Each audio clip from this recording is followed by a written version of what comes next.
Yes, guys, welcome back to more GBFC. Gerard Piqué, you guys might remember him. Some of you might not if you're new to football, but Gerard Piqué used to play for Manchester United, but I'd say that his footballing career peaked when he was playing at Barcelona.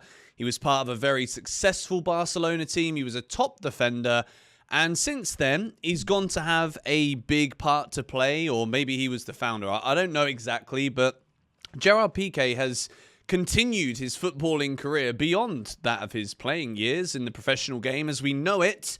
And there is this thing in Spain called the Kings League. And I'm not here to belittle the Kings League whatsoever because I don't watch it. I think it's a very popular thing online. It's kind of a competitor, I guess, to La Liga or traditional footballing formats. But what Gerard Piqué is saying about football today is that he wants the nil-nil draw to be scrapped. And he thinks that in order for football to become more entertaining and fans don't want to spend money on a nil-nil draw, so he wants to get rid of the nil-nil draw. I want to talk about that today because I don't agree with it whatsoever. I think getting rid of the nil-nil is, everyone in life, like, change is a difficult thing. It's something that we don't necessarily always quickly get used to. For example, like new football kits. Very few people look at a new kit and they're like, "God, I absolutely love that." It's always like, "Oh, no, like I prefer the old one," because we get used to the things that are there.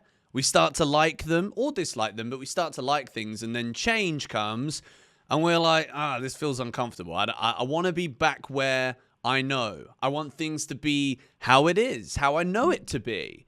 And I think when it comes to football, right, this kind of attitude about not wanting change in life, there are some things that you just don't flipping touch, okay?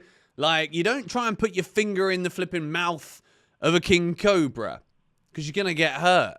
And I think changing traditional footballing formats is something that we don't need to have added to the game. And I can understand the rationale behind this a little bit because when you think about the attention span of just human beings in general nowadays, it's difficult to keep people's attention.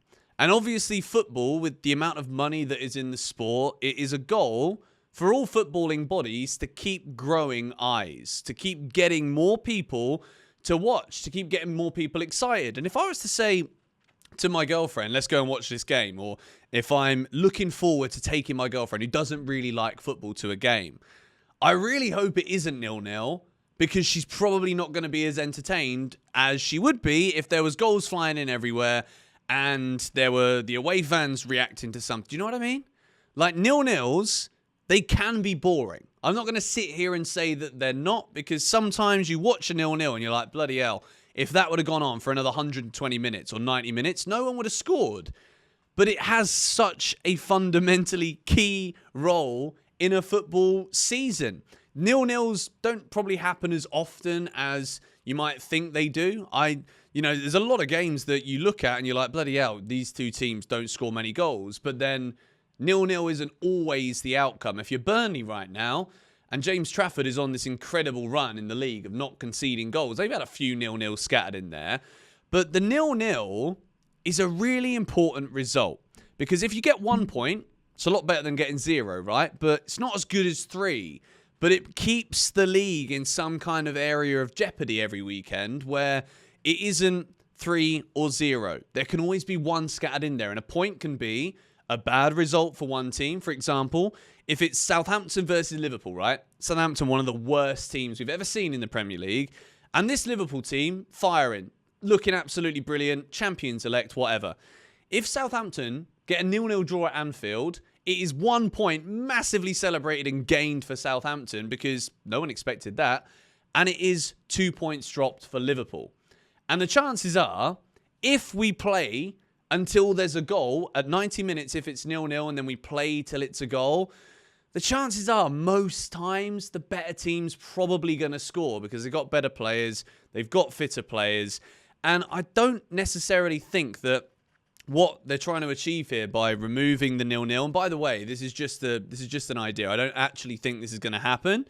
I just wanted to discuss it because it brings such, to me, I'm so nervous that they're going to keep changing things. The new Champions League format by the way, I'm a massive fan of that. But I didn't like the fact they were changing it. Do you know what I mean? It's only now that we're actually seeing the Champions League play out where I'm like, this is really entertaining. This is actually great. There's more matches. These are the best clubs in Europe. I want to be watching more top football. I don't want a Super League because then it starts to become who's the richest and who's not. The Champions League is brilliant because when Leicester won the Premier League, they're then not only rewarded with a trophy and money, but they play with Europe's elite the following season. And I want Chelsea back in the Champions League because the Conference League is only really good if you're a fan and you want to go and travel to Kazakhstan. Otherwise, you probably never go there. Do you know what I mean? So the 0-0, to bring it back, is a change that is totally unnecessary in football. And if anything, Mr. Gerard Piqué, you can do whatever you want with the Kings League. I don't want to see traditional footballing formats changed in the name of trying to get people more entertained because of the attention spans that are just dwindling across humanity day by day. I don't want this to become like a philosophical video, but realistically, the real reason that Piqué is saying this is because people don't want to spend their money to go and see no goals. I would argue that they actually do. I think football fans, traditional football fans at large, I want to hear your thoughts on this in the comments, please, because maybe I'm wrong. Maybe we do want nil-nils eradicated and we want there to be loads of more goals, whatever. But I just think most people don't want the sport tampered with. We don't want it touched. We don't need rule changes. Football has been the biggest sport in the world for forever. We don't need it changing. What are we changing it for? There's no need. Like, just stop. It's a thing that's just like in life in general. It's happening all the time. Like, YouTube is a platform, and then you got TikTok, and then you post something on TikTok. I'm just speaking as a YouTuber here, and this is the second channel, so I can talk about whatever I want on here. But like, I can't understand TikTok. I can't make content very well for TikTok because my brain doesn't work that way.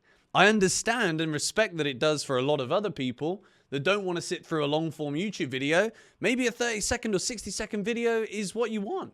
That's fair enough. So have it on TikTok and let YouTube be YouTube. You know what I mean? Have your I don't want nil-nils in the Kings League or in other footballing platforms, or get all of the, you know, like Masters football used to be on Sky.